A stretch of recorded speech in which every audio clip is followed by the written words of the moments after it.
આજે તો રવિવાર ને આજે આપણે એક મસ્ત ની ખાવાની વસ્તુ બનાવવાની હતી. એના હાટુ આપણે લઈ લીધી હવારમાં આ શેણાની દાળ, ચોખા લઈ લીધા ને અડદની દાળ લઈ લીધી. ને હવે આપણે આને ઘરઘંટીમાં મસ્ત દરી નાખવાનું છે. થોડીક વારમાં બધું મસ્ત મમ્મીએ મિક્સ કરીને દરી નાખ્યું હતું. ને પછી આપણે આ દરી ગલોટ ના એક ડાબલામાં ભરી લીધો. પછી આપણે એમાં નાખી દીધી હળદર, પછી મીઠું નાખી દીધું, ને પછી આપણે એમાં ખાટી શાહી પણ નાખી દીધી, ને પછી બધું હરખાઈ હલાવીને થોડુંક પાણી નાખી દીધું, ને માથે થોડાક હાઈજીના ફૂલ નાખીને થોડોક લીંબુનો રસ નાખી દીધો. પછી મસ્ત હલાવીને પેક કરી દીધું. હવે આમાં આથો નખાઈ ગયો છે. હવે આપણે આને 5 કલાક તડકે રહેવા દેવાનું છે.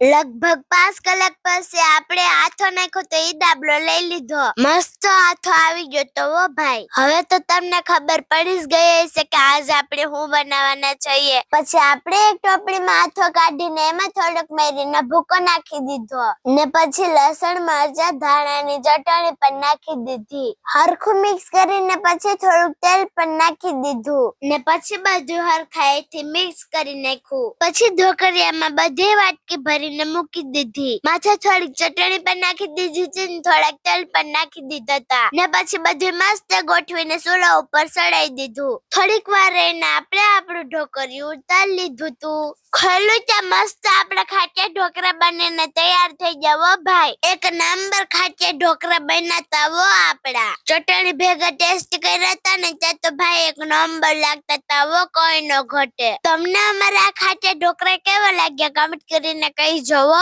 અને અમારા વિડીયો પસંદ આવ્યો હોય ને તો અમારા વિડીયોને લાઈક કરી દેજો હો, ને અકાઉન્ટને ફોલો કરવાનું ન ભૂલતા. Bye bye, take tech.